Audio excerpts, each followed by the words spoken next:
Juízes. Juízes capítulo 13. Aleluia. Te adoramos, Senhor. A gente vai falar que a história do Sansão, ela se desenrola por 4 capítulos. E a gente vai falar um pouquinho de cada capítulo, porque algo específico o Espírito Santo quer ministrar sobre nós nessa noite, amém? E então diz assim, eu vou ler aqui a primeira parte, do capítulo 13, verso 1, diz assim: Mais uma vez os israelitas fizeram o que era mal aos olhos do Senhor. Por isso, o Senhor os entregou nas mãos dos filisteus, que os oprimiram durante 40 anos. Naqueles dias, um homem chamado Manoá, da tribo de Dan, vivia na cidade de Zorá. Sua esposa era estéril e eles não tinham filhos. O anjo do Senhor apareceu à esposa de Manoá e disse: Embora você não tenha conseguido ter filhos até agora, ficará grávida e dará à luz um filho. Portanto, tenha cuidado, não beba vinho e não outra bebida fermentada, nem coma nenhum alimento que seja impuro. Você ficará grávida e dará à luz a um filho, do qual jamais cortará o cabelo, porque ele será consagrado a Deus como nazireu. Desde o nascimento, ele começará a libertar Israel das mãos dos filisteus. Só até aqui. Fecha seus olhos, queridos. Senhor, em nome de Jesus, Pai, nós pedimos que o Senhor continue presente aqui, Pai, que a Tua presença permaneça aqui conosco, e que o Teu Espírito, Senhor, venha validar essa palavra nos nossos corações, Pai, muito além, Senhor, muito mais, Senhor, do que essa simples mensagem, Papai. Que o Teu Espírito, Senhor, venha vivificar a Tua palavra dentro de nós, Senhor. Que o Teu Espírito Santo, que conhece cada um de nós pelo nome, Senhor, desde o ventre da mãe, que o Teu Espírito Santo, Senhor, venha causar, Senhor, efeito através da Tua palavra nos nossos corações. Venha trazer transformação, Pai. Venha trazer, Senhor, despertamento, Pai. Venha trazer arrependimento, Senhor. Venha fazer a Tua obra aqui, Senhor. Nós colocamos, como nós cantamos, Senhor, a Ti, nós colocamos o nosso coração agora, Pai, prostrado aos Seus pés. Ministra em nós, Senhor, em nome de Jesus. Aleluia. Queridos, o Sansão é um cara interessante. Como se fosse um super-herói, porque ele tinha uma força muito grande, ele era muito forte. Deus deu uma força física para ele muito grande, que era concentrada, a fonte de força dele era Deus, obviamente, mas ele tinha que obedecer, não cortando o cabelo dele, que era um voto que ele tinha nazireu, entre várias outras coisas. Ele era uma pessoa separada, ele era separado. Deus pediu para que a mãe dele, que ia gerar ele, era estéril, não podia ter filhos, e que ela cuidasse desse menino de uma forma muito especial. Porque esse menino teria que ter um voto nazireu, ele tinha que ser separado, ele tinha que ter uma vida santa, não podia se contaminar com alimentos, com amigos, com qualquer outra coisa que havia naquele tempo. Ele era santo, ele tinha que ser santo, tinha uma vida de santidade, porque Deus tinha um propósito muito grande para ele. O propósito que Deus tinha para ele não era de libertar o povo de Israel, mas era de iniciar a libertação do povo de Israel, que já há 40 anos estava ali sofrendo com os filisteus, sendo oprimida pelos filisteus. E a mãe fica toda feliz e conduz o filho nesse caminho. Mas em algum momento, esse menino, ele tem o livre-arbítrio dele nas mãos dele. Ele deixa de ser criança, se torna um jovem, e a partir daí, o poder de decisão já não estava mais na mão dos pais, já estava nas mãos dele. E aí ele começa a tomar as decisões dele. Ele começa a decidir o que ele quer da vida. E aí vem começam a acontecer os grandes desastres que aconteceram na vida de Sansão. E o interessante é o poder de Deus em tudo isso, que mesmo com tudo isso, com todos os erros que a gente vai ver, para quem não conhece de Sansão, Deus cumpre o plano e o propósito dele sobre o povo de Israel.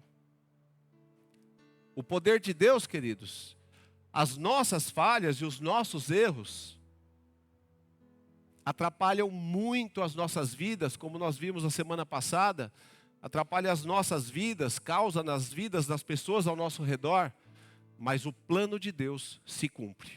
O propósito que Deus tem se cumpre, não deixa de ser cumprido. Isso é o poder de Deus. Mas Sansão, ele era como se fosse uma foto de Israel. Toda essa atitude do Sansão, essa personalidade dele, o caráter dele, representava o povo de Israel. Porque ele tinha um chamado específico, um chamado claro, ele era separado, era alguém chamado por Deus, mas a desobediência dele, as escolhas dele, a corrupção, levou ele a uma vida de destruição, de perdas, por seguir o caminho diferente do que Deus propôs para a vida dele. Uma escolha dele. Assim era o povo de Israel. O povo de Israel era um povo escolhido, um povo chamado de Deus, um povo que Deus escolheu para uma missão específica. Era o povo de Deus, mas é um povo que tomava suas decisões, seguia o caminho que queria, fazia o que queria, desde a época de Moisés, desde antes de Moisés, desde a época de Abraão, e por isso sofreu tanto como a gente conhece na Bíblia. E já começa o primeiro verso dizendo assim: mais uma vez os israelitas fizeram o que era mal aos olhos do Senhor. Por isso o Senhor os entregou nas mãos dos filisteus, que os oprimiram durante 40 anos.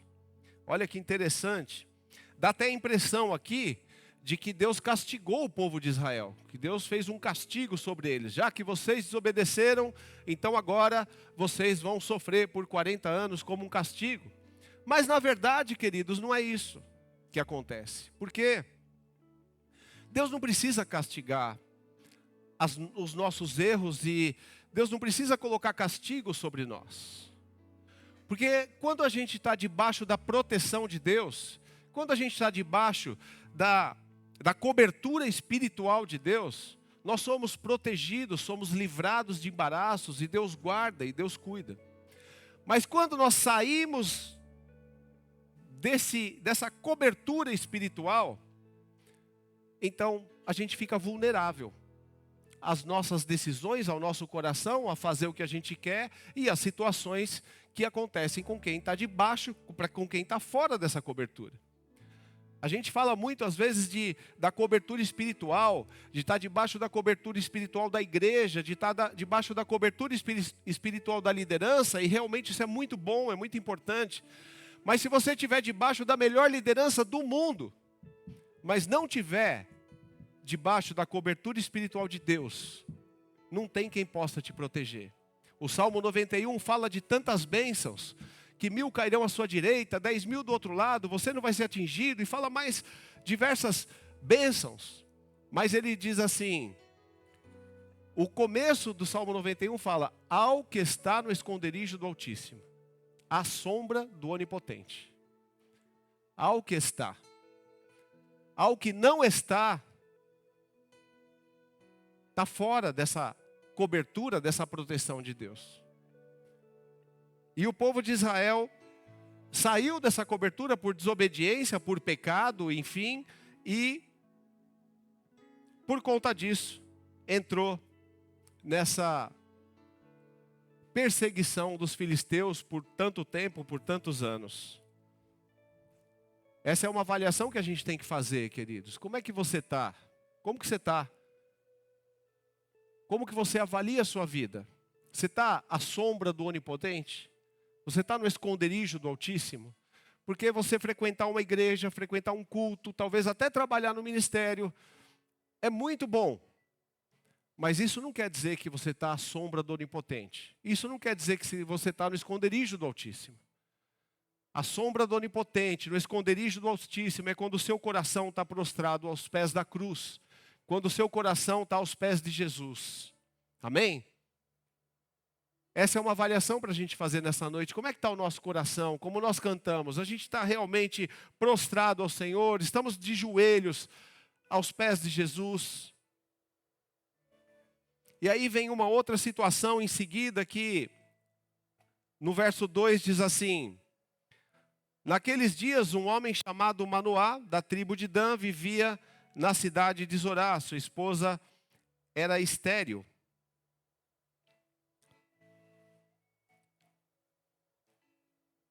O anjo do Senhor apareceu à esposa de Manoá e disse: embora você não tenha conseguido ter filhos, até agora ficará grávida e dará à luz um filho. Portanto, tenha cuidado, não beba vinho e nenhuma outra bebida fermentada, nem coma nenhum alimento que seja impuro. Você ficará grávida e dará à luz um filho, do qual jamais cortará o cabelo, porque ele será consagrado a Deus como nazireu desde o nascimento, e ele começará a libertar o povo de Israel.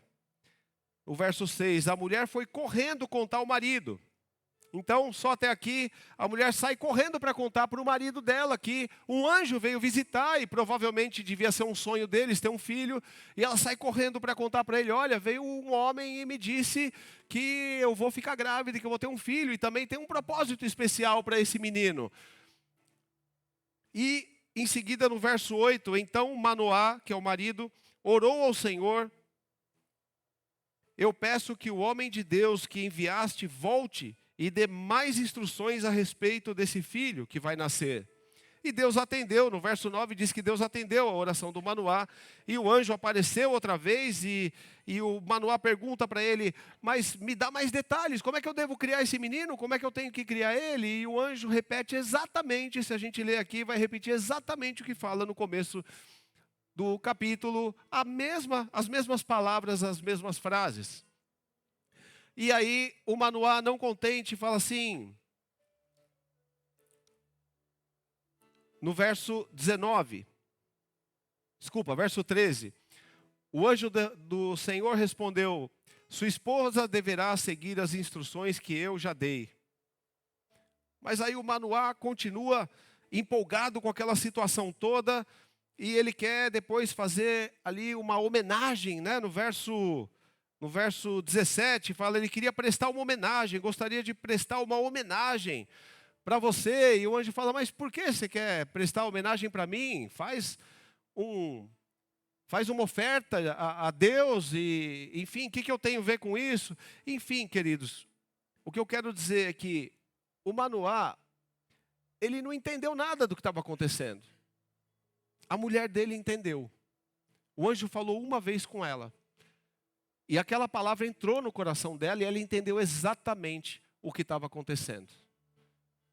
O Manoá recebeu aquilo como uma notícia, como uma situação que aconteceu na vida. Ele não entendeu isso espiritualmente, ele entendeu apenas na razão.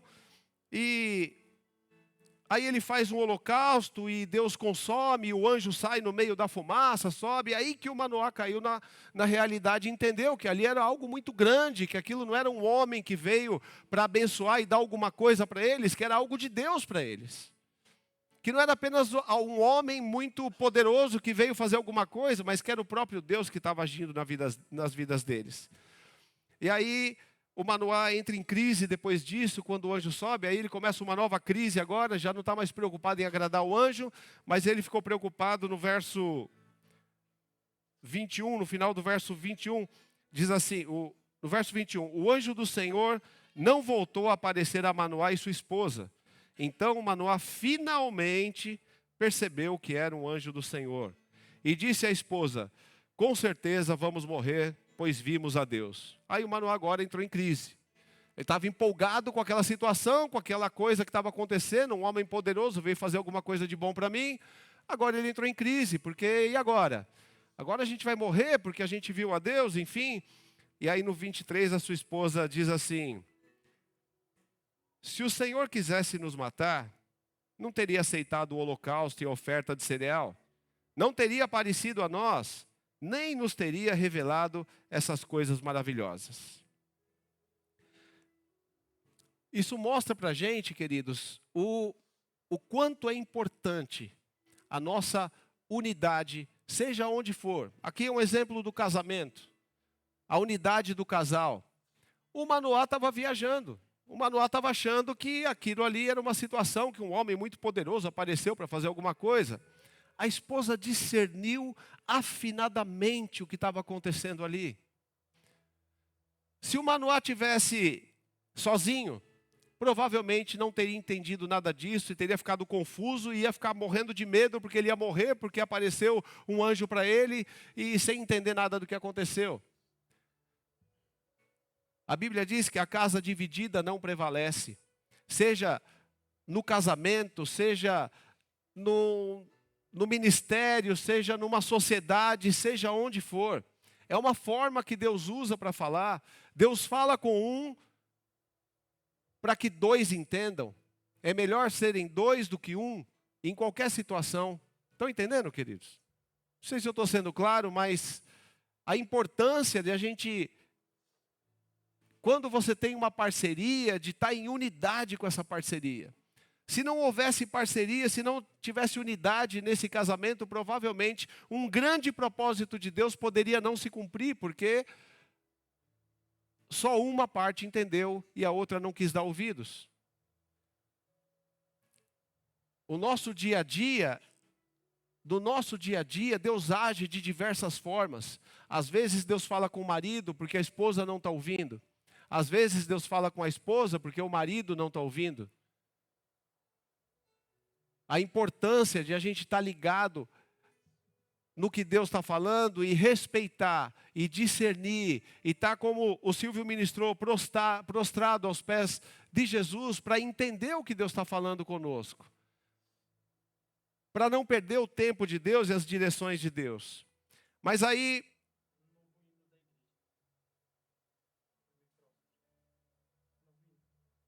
o Sansão cresceu.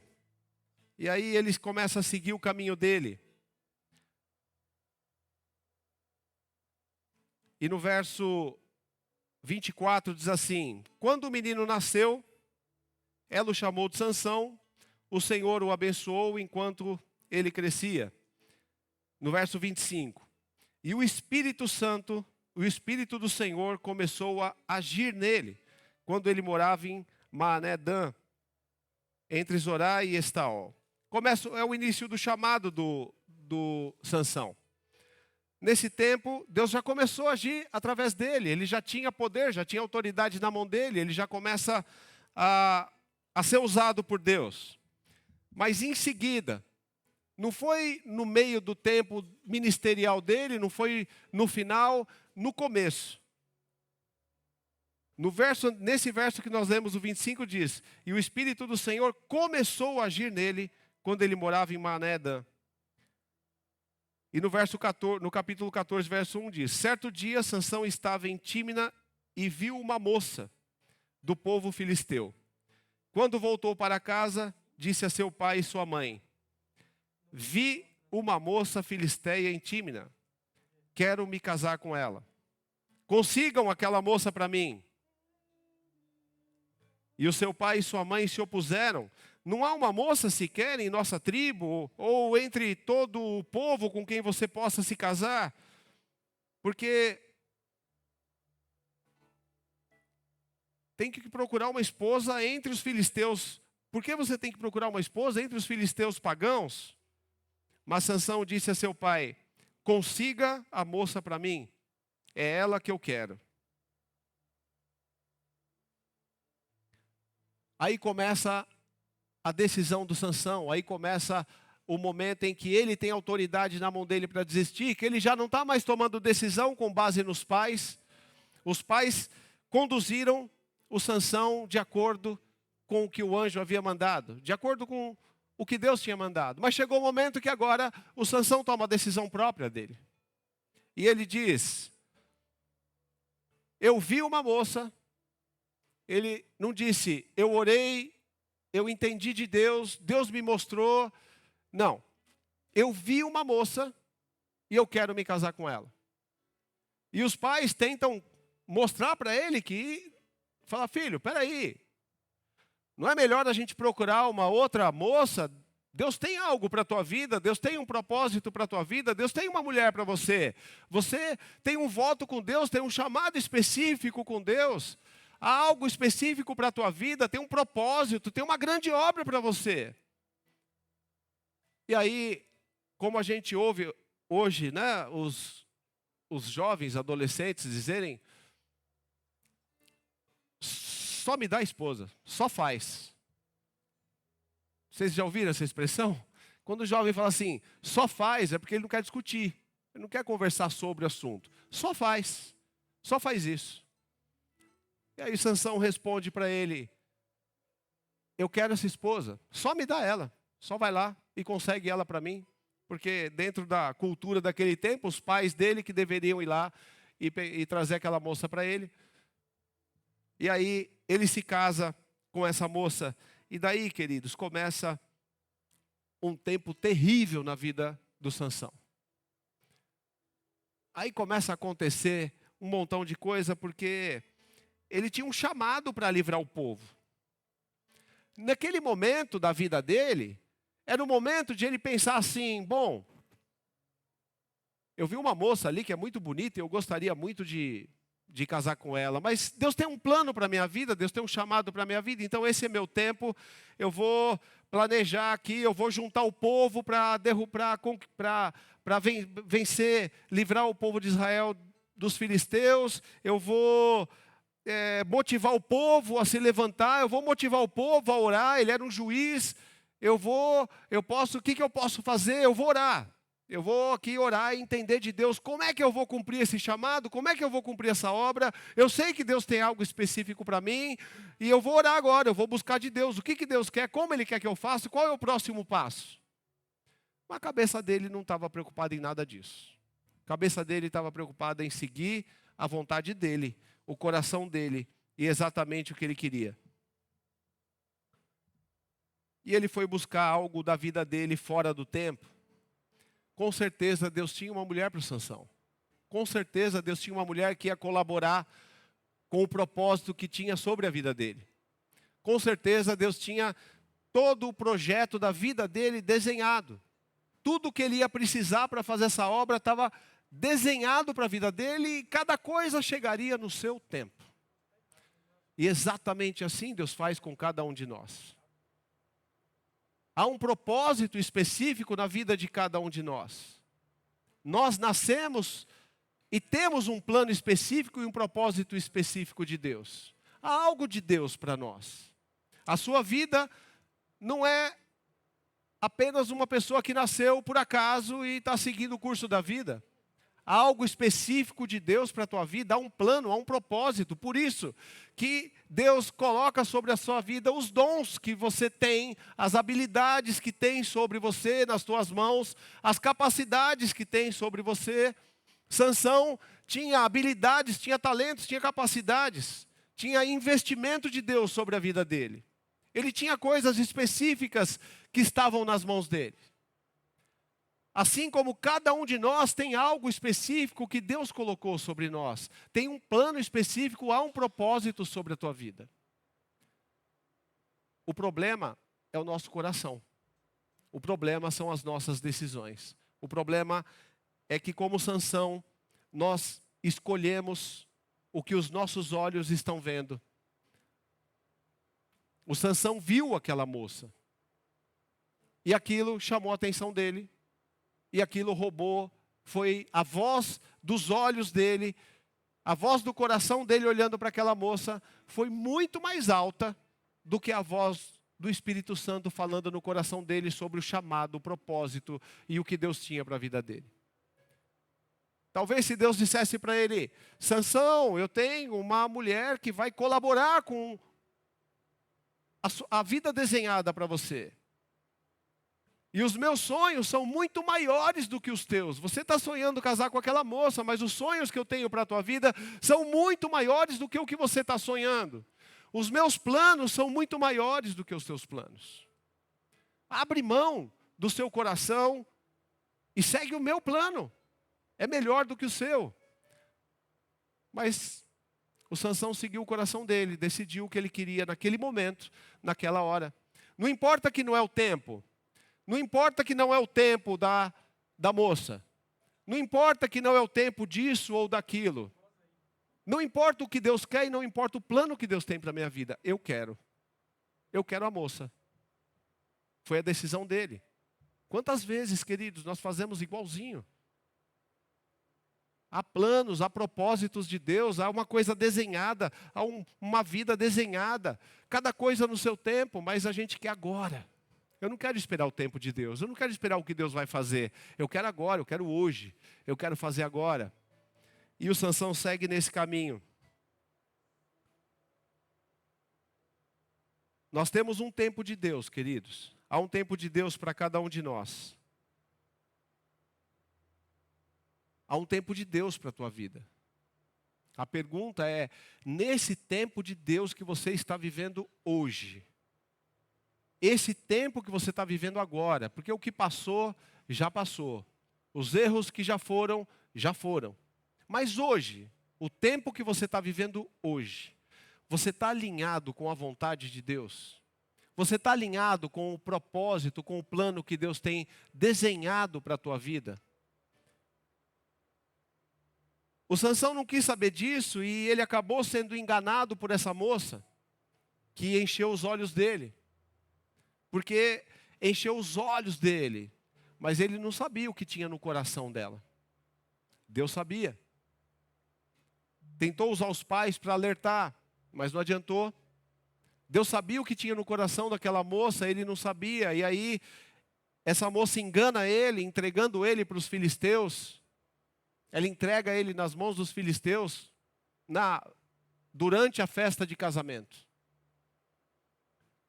E Sansão leva o primeiro tombo na vida dele. E aí começa uma sucessão de erros e de falhas dele. E aí o coração dele já é tomado pela vontade própria. Ele já não tem mais nem ouvidos para ouvir o que Deus fala. Porque a Bíblia diz que um abismo chama outro. E quando a gente entra nesse caminho de não ouvir mais a Deus, de não se interessar mais pelo que Deus quer, de nem perguntar mais o que Deus quer, quando nós entramos nesse caminho, então, aí, como nós falamos a semana passada, domingo passado, a voz do coração fica extremamente mais alta do que a voz de Deus, a ponto de a voz de Deus nem ser mais ouvida. A gente só ouve o que o coração quer. E aí ele está tão cheio de si, porque ele estava vivendo pelo poder do que Deus colocou nas mãos dele. Ele estava vivendo pelos dons que Deus colocou sobre ele. Ele era um homem muito forte e tinha muita força. Mas como ele estava ouvindo só a voz do coração dele, ele acreditava que aquela força era dele e que ele era o cara e que ele era muito bom. Ele esqueceu que aquela força vinha de um propósito que Deus havia dado para ele. Às vezes a gente está seguindo o nosso caminho, seguindo a nossa jornada de vida, e com as habilidades, os dons, as capacidades que Deus colocou na mão de cada um de nós, e a gente vai seguindo a vida e achando que a gente é alguma coisa, e que a gente tem capacidades e habilidades, e que nós somos muito bons nisso ou naquilo. E a gente esquece que tudo isso que está nas nossas mãos, foi Deus que colocou por algum propósito. Foi Deus que colocou para cumprir um propósito. E Deus não tira, queridos. Ele não tira. Permanece, está dado. O dom é um presente. Deus coloca os dons sobre nossas vidas, as habilidades, as capacidades, e a gente vai usando. Usa para ganhar dinheiro, usa para fazer isso, para fazer aquilo, usa para fazer coisa errada, usa para o que for. E a gente acredita que nós somos assim, eu sou assim. E ele entrou nessa, o Sansão estava nessa, até que tem uma briga lá com a família, porque essa moça entrega, e os filisteus vão lá, e aí tentam prender ele. E aí ele era muito forte, ele pega lá uma queixada de jumento e começa a bater, derruba, mata um monte desses homens, dos filisteus ali. Na verdade, tudo isso já era Deus agindo de alguma forma, porque mesmo na desobediência de Sansão, havia um propósito de Deus de destruir os filisteus, e Deus já estava fazendo, trabalhando mesmo na desobediência do Sansão. Deus já estava operando ali, naquele contexto. E ele pega uma queixada e começa a matar um monte de filisteus, porque ele estava bravo, por conta da esposa dele, que o pai havia dado para outra pessoa. E aí, ele diz assim no capítulo 15, verso 16. Depois que ele mata um monte de homens, olha o coração dele aqui revelado, diz assim: com uma queixada de jumento fiz deles montões, com uma queixada de jumento matei 1000 homens. Tá? Fazendo louvor próprio. Um homem consagrado a Deus, um homem que nasceu milagrosamente para um propósito específico de Deus, que deveria estar louvando a Deus por aquela força e iniciando o processo de livramento de Israel do povo filisteu. Faz um monte de coisa errada ali, se envolve com uma mulher que não deveria, arruma briga no meio da família dela, aí pega uma queixada que ele nem poderia ter contato com aquilo, fazia parte do voto nazireu, não tocar em nada morto, mas ele pega aquela queixada de jumento e começa a matar um monte de homens, e ainda sai cantando ainda de peitão estufado, e com uma queixada de jumento fiz deles montões, com uma queixada de jumento matei 1000 homens. Isso revela o coração, queridos. Isso revela o nosso coração voltado para nós mesmos, sem olhar para o Criador. Mas em seguida Deus dá um sinalzinho para ele ali, para ver se ele desperta, porque o amor restaurador de Deus, Deus não desiste de nenhum de nós. De nenhum de nós. E Deus dá uma chance do Sansão acordar e ver que ele depende de Deus e que ele precisa de Deus, e que na verdade aquela história que parecia que ele era o cara, que ele era muito forte, na verdade ele estava se enrolando cada dia mais, cada dia se enrolando mais nesse contexto. Às vezes a gente está seguindo, e como a nossa desobediência, as nossas falhas, nossos erros não fazem cair um raio na nossa cabeça, então a gente tem a impressão de que Deus está abençoando, que está tudo bem, que está tudo certo, que é isso aí mesmo. De alguma forma, eu sei que tem uma coisa errada, mas Deus está comigo, Deus está me abençoando, e a gente vai seguindo o caminho. A gente esquece da longanimidade de Deus, do caráter de Deus.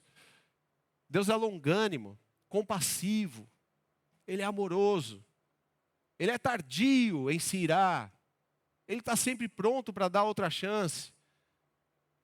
Mas a gente tem a tendência de achar que Deus não está bravo com nada disso, que Deus está concordando com tudo isso. E a gente vai seguindo no erro, e vai seguindo, e foi o que ele fez, até que Deus dá uma chance para ele aqui de acordar e lembrar quem ele é, o chamado dele.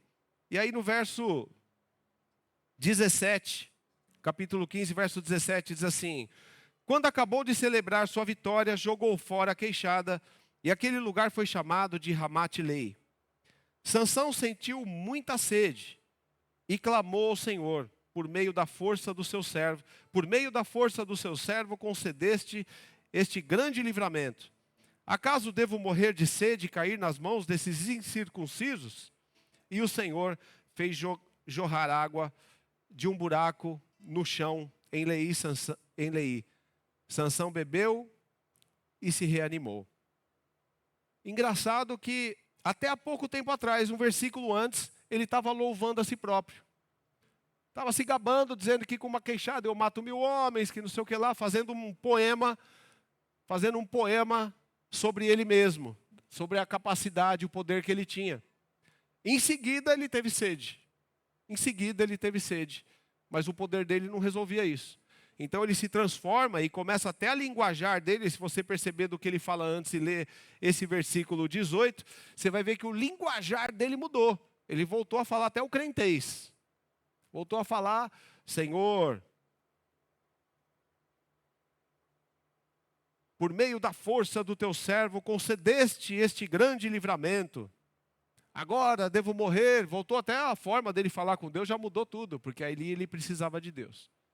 E Deus, mais uma vez, longânimo, compassivo, amoroso, esperando o despertar dele, sem apontar o dedo, sem julgar. Deus poderia ter dito aqui: não, Sansão, você me deixou, você está fazendo o que você quer da vida, você errou. Deus podia apontar o dedo para ele, falar um monte de coisa para ele, e Deus não fez nada disso, não. Deus atendeu o pedido dele e deu água para ele. e saiu água de forma milagrosa. Mas ainda assim, não adiantou. Ele em seguida disso se envolve, sai com uma prostituta e, como a gente disse, ele vai se envolvendo com o coração dele, vai deixando o coração dele tomar conta da cabeça dele, até a hora que ele está 100% entregue aos sentimentos dele mesmo, está 100% entregue ao coração dele. E aí, até a esse momento, ele era o dominador, ele queria aquela moça, ele queria, viu uma prostituta e quis sair com uma prostituta, no capítulo 16, ele quis sair com uma prostituta, foi lá, saiu, mas o coração, queridos, é enganoso. Nosso coração é enganoso, e o nosso coração vai levando e conduzindo a gente, passo a passo, um abismo chamando o outro, até a hora que ele se deparou com a Dalila. E aí já não era mais o coração dele que queria, aí já ele se prostrou a Dalila. Aí a Dalila é que dominou ele. Aí virou o negócio, porque o coração dele já estava totalmente dominado pelo eu, pelo ego, pelas vaidades, pelo que ele queria, independente da vontade de Deus. E aí ele caiu na maior cilada da vida dele, que foi a Dalila. A Dalila não foi ele que conquistou, a Dalila ele se prostrou, a Dalila ele se ficou apaixonado por ela. A Bíblia diz que ele ficou apaixonado por ela. E aí a Dalila, mais uma vez, mais um caso, mais uma situação em que ele é enganado. A Dalila, a mesma coisa. Depois você pode ler, aí são 4 capítulos, cheios de detalhes. Eu não vou entrar nesses detalhes por conta do horário, mas o importante é a gente entender que o nosso coração é enganoso, queridos. Ele nos leva a decisões baseadas no nosso querer, nas nossas vontades, no que nós queremos. E isso vai nos levando de abismo em abismo, vai destruindo as nossas vidas. É uma série, uma jornada de decisões erradas. E quando o nosso coração está no comando das coisas, nós temos a impressão e nós conseguimos encontrar justificativa para dizer que está tudo bem. Ele não via que ele estava caindo numa cilada, sendo enganado por mulheres, sendo enganado por amigos, sendo enganado em seguida, uma vez da outra. Ele não via isso, ele via que ele era muito forte, com uma queixada de jumento, ele matava 1000 homens. Ele via a capacidade dele, só olhava para ele estava num caminho de destruição sequencial, mas ele ainda estava olhando para ele, achando que estava tudo bem, que ele era o cara, que estava tudo certo. Esse é o nosso coração, é isso que o nosso coração faz com a gente, quando a gente deixa de dar ouvidos para o Espírito Santo, quando a gente deixa de estar, como nós cantamos, ajoelhado, prostrados, para entender o que o Criador tem para nós. Qual é o plano de vida que Ele tem para você hoje, nesse tempo, agora, nessa fase da vida. Qual a decisão a ser tomada, o que é para fazer, o que Deus espera de você hoje, nesse tempo da vida. E aí a Dalila enrola ele, tem todo um processo, enfim, e ele conta para ela que a força dele era o cabelo. Então ela conta para os filisteus, eles vão lá, rapam toda a cabeça dele, rapam todo o cabelo dele, e aí ele se torna fraco, é dominado pelos filisteus, se torna escravo dos filisteus, e aí chega o momento final da história dele, que os filisteus, ele deixou os filisteus com muito medo durante muito tempo. E aí, por vingança, aqueles filisteus colocam ele no meio de uma festa lá num local deles. E chamam o Sansão e colocam o Sansão no meio para ficar todo mundo dando risada dele, bagunçando com ele, enfim. E aí o Sansão, naquele momento, pede para a pessoa, porque eles arrancam os 2 olhos dele, ele fica cego. Talvez se tivessem arrancado os olhos dele no começo da história, ele não teria visto aquela moça e como diz a Bíblia, se os teus olhos te fazem pecar, arranca os teus olhos, porque é melhor ir para o céu sem olhos do que ir com olhos para o inferno. Talvez se tivesse arrancado os olhos dele no começo, a história teria sido diferente, mas ele acabou aqui, eles arrancaram os olhos dele e ele estava cego, mas ele está no meio da festa e todo mundo zombando dele. E aí ele diz, para quem estava ali ajudando ele a caminhar, falou assim: me coloca no meio das 2 colunas que seguram o templo e apoia as minhas mãos para que eu possa me apoiar aqui. E aí quando eles colocam ele ora ao Senhor, no capítulo 16, verso 28, diz: então Sansão orou ao Senhor: soberano Senhor, lembra-te de mim novamente. Por favor, ó Deus, fortalece-me só mais uma vez. Permite que com um só golpe eu me vingue dos filisteus pela perda dos meus 2 olhos. Então Sansão se apoiou nas colunas centrais que sustentavam o templo, empurrou-as com as 2 mãos e exclamou: que eu morra com os filisteus. E o templo desabou sobre os governantes filisteus. E acontece essa tragédia que não era o plano que Deus tinha para o Sansão. O objetivo era que aquele povo fosse subjugado por Israel. O objetivo era que aquele povo filisteu que oprimia Israel não oprimisse mais e que Israel fosse libertado daquele povo. Esse era o plano para o Sansão. Mas o Sansão seguiu a vontade dele e o coração dele. O propósito se cumpriu, porque os filisteus ali foram todos destruídos naquela ação. Mas Sansão morreu cego, enganado, frustrado, com o coração cheio de vingança. Nota que ele não diz assim: Senhor, me perdoa, eu acabei com a minha vida. Eu não segui teus propósitos, eu detonei seus propósitos, não segui a tua vontade, segui meu coração, fiz o que eu quis. E agora eu estou aqui enganado, frustrado, sem olhos, cego. Me perdoa pelo que eu fiz, Senhor. Me ajuda pelo menos a cumprir o teu chamado, o teu propósito. Não foi nada disso não, queridos. Não foi arrependimento. Se você for ver, aqui ele diz, no verso 28. Então Sansão orou ao Senhor: soberano Deus, lembra-te de mim novamente, por favor, ó Deus. Por favor, ó Deus, fortalece-me só mais uma vez. Olha o que ele pede: permite que com um só golpe, eu me vingue dos filisteus pela perda dos meus olhos. Não era para cumprir os propósitos de Deus. Não era para pelo menos na morte ele cumprir o chamado de Deus, não. Era para se vingar, porque tinham arrancado os olhos dele. Era para se vingar daquele povo que conseguiu enganar ele e colocar ele naquele contexto. Em algum momento dessa jornada, Sansão poderia ter se arrependido. Em algum momento dessa jornada, Sansão podia ter parado. Em algum momento de tanto engano na vida dele, de tantos tropeços e erros, ele poderia ter parado. Ele foi chamado para libertar, seguiu o coração dele, foi enganado, viveu amargurado,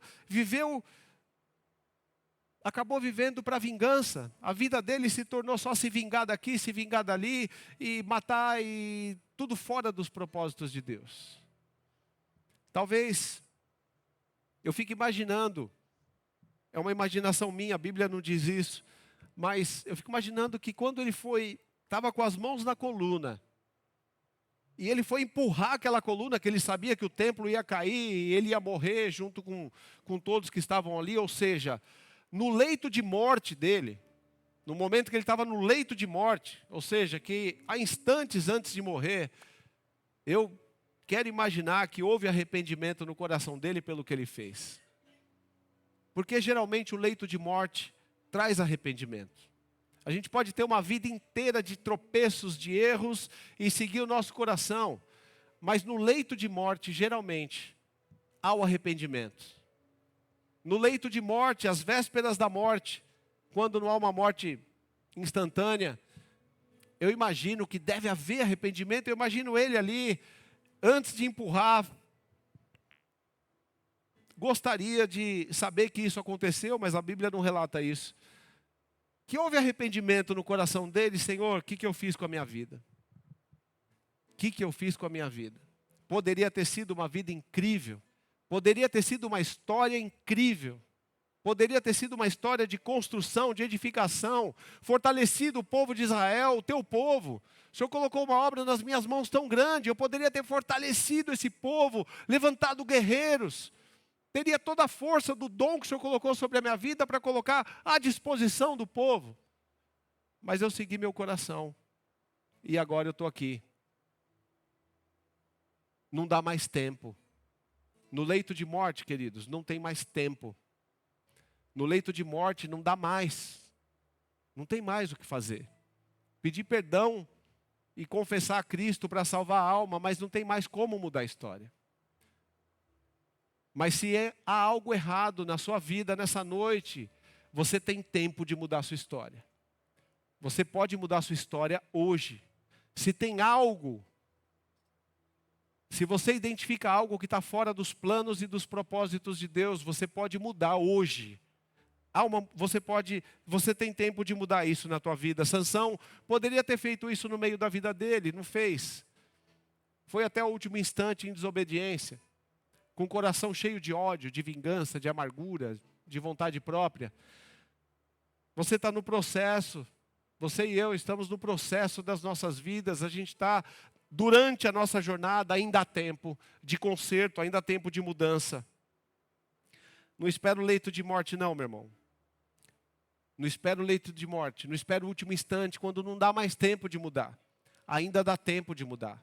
Ainda tem chance de mudar. O Senhor é longânimo. O Senhor é bom. O amor restaurador de Deus está sempre trazendo uma segunda chance. Sempre trazendo e colocando diante de nós uma segunda chance. Aleluia. Eu gostaria de orar por 2 grupos de pessoas. O primeiro grupo são as pessoas que já sabem do seu chamado. Já conhecem seu chamado. E já sabem se estão dentro ou fora dos propósitos de Deus. Já sabem se estão seguindo a vontade própria. Ou seguindo exatamente o chamado e o propósito de Deus. Vamos ficar de pé, queridos? Aleluia. A nossa humanidade nos leva, queridos, a seguir o nosso coração, faz parte de nós. Não se sinta, se você está seguindo o teu coração e fora dos planos e propósitos que Deus tem, não se sinta culpado por isso, porque faz parte da nossa humanidade, nós somos assim mesmo, como Sansão. O exemplo de Sansão está aqui na Bíblia, para que a gente possa nos ver através dele. Faz parte. Mas há uma decisão que nós temos que tomar. Se nós esquecemos o chamado e se falhamos, tudo bem. O problema não é o erro. Deus não olha como nós vimos até aqui. Deus não olha o nosso erro hoje, o do passado. Deus não olha o seu erro do passado. Ele quer ver seu coração hoje. Se você está pronto para mudar, o problema não é o erro. O problema é permanecer no erro. O problema não é ter errado. O problema é continuar errando. O problema não é ter ou escutado o coração, o problema é continuar escutando o coração. Volta para o caminho, volta para o chamado, volta para o propósito. Aleluia.